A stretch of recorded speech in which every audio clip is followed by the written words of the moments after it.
Mark, they've won 7 straight gold medals. They've gone 70-3 in their last 73 games. What has it led to? 27 straight years of no profit, no real growth. People aren't going to watch it. If Caitlin Clark was just riding the bench and was at press conferences. What? The women's Olympic basketball has a niche audience. I agree with you. And if you put Caitlin Clark in, a few more people watch it? Yes, but it's probably the same people who are now watching the W. I'm talking a few. It's grown 156% in the WNBA. All right, welcome back. Without further ado, college professor, I believe at Temple University, if my memory. Anyway, friend of the show. He's been on the show before. Marc Lamont Hill, the leftist friend of the Fearless program. Mark, welcome back. We've been texting back and forth. You wanted to come on and talk a little Caitlin Clark. I definitely want to do that, but I want to broaden out the conversation a little bit as well. But first, let's start. Let me be completely fair and turn the floor over to you. What's your take on, Caitlin Clark being left off the Olympic team? I think my frustration with the Caitlin Clark situation is how people are talking about it. Should she be left off the team? Probably. Is there an argument for her being on the team? Absolutely. And I think if we were just having a sports conversation, one person could make the case that she'd be the youngest person on the team. She's, I think the youngest person is 26 right now. She doesn't have a proven record compared to the other people. That it's not her time. That we'd rather see Diana Taurasi go out, with her 6th medal. We'd rather see the old heads league, kind of like Larry Bird in '92. Like you're not good enough to play anymore, but we're just gonna let this thing ride out. That's one argument, and the other side is Caitlin Clark will bring a lot of attention to the league. I can see both arguments. My frustration is that people aren't having that conversation. It becomes, I had people on Twitter saying that it's racist that she was left off. Then I have other people acting like it was absurd that she even be considered. And I feel like both extremes are so absurd and poorly informed that we can't have an honest conversation. People are making this analysis based on their politics and their racial commitments more so than an actual honest conversation. The real conversation is, why aren't we watching the WNBA? Why aren't we watching women's basketball after 7 gold medals? The real question, these are the kinds of questions I'd rather be asking than, is Caitlin Clark not qualified among the top 15 or 20 girls? Or is Caitlin Clark the heir apparent to Michael Jordan and we're just missing it all and she's being snubbed because of some black conspiracy? I think both sides are ridiculous. You think race has nothing to do with her being left off the team? Jason, that's your problem, man. You guys on the right, you're always focused on race. Why can't you be like us? No, listen. I just asked a question. No, I'm just teasing you. But I mean, does race have anything to do? I know. Does race have to do anything to do with her being left off the team? I would say no. Honestly, no. I tell you why. 3 of the guards on the team are white women, and honestly, if she were to take somebody's spot, it will probably be a white woman's. It would be Taurasi's. So I don't think it's a white thing at that level. I think people's outrage about it is because she's white. There are people who have never watched WNBA before that are now like, oh my God, this white woman is the heir apparent. These women don't know their own marketing ability. They don't know how to run a business. Oh, these women are so petty and vindictive. I disagree. I don't think that's it. I think they're running a program, and you know this. You're a sports expert. Team USA and WNBA aren't the same entity. I mean, they're overlap, but they're not the same entity. Team USA has a responsibility to advance American basketball program internationally. And what's the best team? No, but I'm talking about the best way to do that is to win. And she doesn't give you the best chance at winning right now. Mark, of their last 73 games, how many do you think they've lost? It was about 3. Yeah. They've lost. They're 70-3. They've won 7 straight gold medals. Do you know that in 1992 there wasn't a chance of the Dream Team losing a game? Same deal as this. Yeah, same deal as this women's team. They could remove any of these players. They could probably lose all of them and pick a whole new 12 and still win the Olympic gold medal. We've invested that much money. So in women's sports in comparison to our competitors. And so this whole notion that they need to put the best team out there to win, it's just not true. It's no different than in 1992. Magic Johnson had HIV and wasn't even in the NBA at the time that he played on the Dream Team. As you mentioned, Larry Bird, at the end of his career, bad back, only played.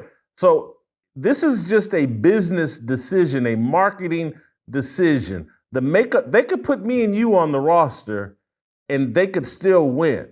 So this whole they got to put their best team out there. No, they need to grow the game because for 27 straight years, the WNBA has lived off the back of the men of the NBA. That's who finances their league. They haven't turned a single profit in 27 years. They need to grow the game. They need to make a business decision. They've made a racial and sexual identity decision. She doesn't fit. She doesn't worship the black women like you're supposed to do. And she's not a lesbian, so she's not part of the club. And that's why she's not on the team. And if you, hey, grab the video. Mark, have you, I want to show you, grab the video from yesterday. It's just a short one of the head coach of the women's Olympic team. Her name's Cheryl Reeve. Do you know who Cheryl Reeve is, the coach of the Minnesota Lynx? Have you ever seen? Hardcore alphabet mafia soldier. I want to say, there's a culture clash going on in the WNBA. Like, are we going to lean into this femininity or are we going to keep this a lesbian league? And if we lean into the femininity, there's more fans to be had and more attention and popularity. And maybe we'll get profitable and we'll get off the tit of men. That's the head coach right there. This is the head coach.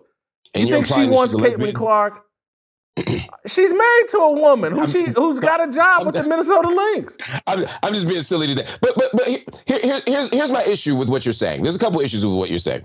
Issue number one, you're saying that they shouldn't look at that this shouldn't be about merit purely. This shouldn't just be about raw numbers, but there's a bigger context that they need to think about in advancing the organization. What's funny about that argument that you're making is that that's the exact argument we make about college admissions and affirmative action. And when we say, well, no, you should go by SAT score, you should go by the GPA, you should go by raw merit and pro-affirmative action and diversity, people say, well, there's a bigger project at play. There's contextual factors, and the entire organization advances when it's diverse, not just when you have the top 10 people with the highest SAT score or the highest GPA. There's more to it than raw numbers. But now all of a sudden, when it comes to Caitlin Clark, people are saying, well, we need to go, we don't need to just go by the raw numbers. We don't need to just count championships. We don't need to count and see who's the best actual point guard and who actually leads the league in turnovers right now. We could ask those questions and make a basketball decision, but you're saying we shouldn't look purely at merit. So why do you want us to look purely at merit in these domains and not in that domain?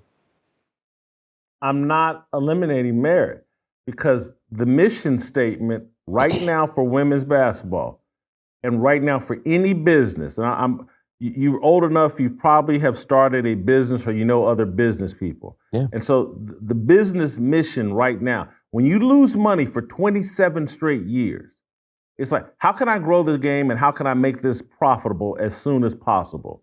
And so when you start looking for how do I grow the game, how do I make this as profitable as soon as possible, Caitlin Clark checks all the merit boxes. She's going to deliver you the box office you need to grow the game. But we've never made the mission. That's more important. Say that again? Apples to apples, I agree. If you got somebody who can fill the seats and somebody who can't, you pick the person who can fill the seats. But if there's a merit gap, if there's somebody who is simply more, if I say, well, Chelsea Gray's just more appropriate fit, right? If I say, well, even though she plays a different position, if I say Asia Wilson is just a more appropriate fit, these aren't wrong answers, right? If I say Brittany Griner prior to injury is a better fit, these aren't wrong answers. And at some point you have to say, well, yeah, you could take literally any 12 WNBA players and probably beat most of the international field, as you said. But does that mean then we just take the 12 most marketable people? Do we take the 12 hottest people, right? Do we take the young woman? I can't think of her name right now. She signed to Rock Nation. What is her name? She had a big falling out with her organization. It'll come in a minute. She's a guard. Very attractive young lady. Skylar Diggins. Yeah, Tyler Diggs, right, Tyler Diggins, like Skylar Diggins, yeah, she Skylar should be Diggins, on the team for sure. Yeah, and that's I the would point, put her right? on the team. Of course, because you'd be more likely to watch the game if Skylar Diggins is playing. And you know what? I might too. But that doesn't mean that I put her ahead of all the people who have more talent. We can't have it both ways. We can't call for merit sometime and not others. I'm just saying let's base it on merit unless it's close. Mark. But let me just say one more thing real quick. It's a dodge, Mark. If the goal is grow the game and make it profitable, there's a whole different merit. It's not about win the game because you already know you're going to win the game. And so if the argument was like, hey, let's win the game, then you're right. But if the argument is let's grow the game, make it more profitable as soon as possible, because we've been a welfare sport league for 27 straight years. And at some point, this business has to come close to turning a profit. And so I agree with you. I'm just going to tell you. So here's what men did in 1992. And this is the difference between men and women. 1992, Magic Johnson, HIV. He's HIV at a time when people are legitimately afraid of HIV. What did men do? Hey, you're going to have to get over it, Karl Malone. Magic's going to be on the team. We're trying to grow the game internationally so that we can make even more money and get into a position. You're mixing history a little bit there. So two things. One, Magic Johnson, when he retires, is still the best point guard in the NBA. He retires in 91. Karl Malone has reservations about the All-Star game, right? Which Magic played in and won the MVP. You're right. That was a business decision. Karl Malone's worry wasn't about the international field, and the international community was absolutely okay with Magic Johnson playing with HIV. But the difference between Magic Johnson and Caitlin Clark is Magic Johnson was still the best person for the position.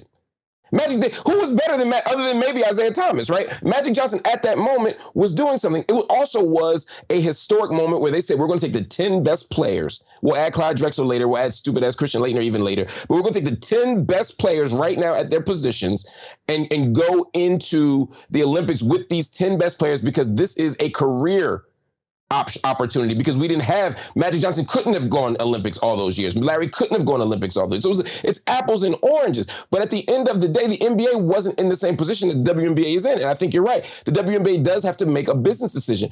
But the question here is, do we want to hang the entire future of the WNBA, even as a business decision, on the back of Caitlin Clark? I actually think that's a terrible idea for two reasons. One, you want to expose the league to people, to all this other talent. And two, Caitlin Clark, and I know you watched the game, she's already hit a wall. And I'm a huge Caitlin Clark fan. I think she's a generational talent. She's one of my favorite basketball players, men or women.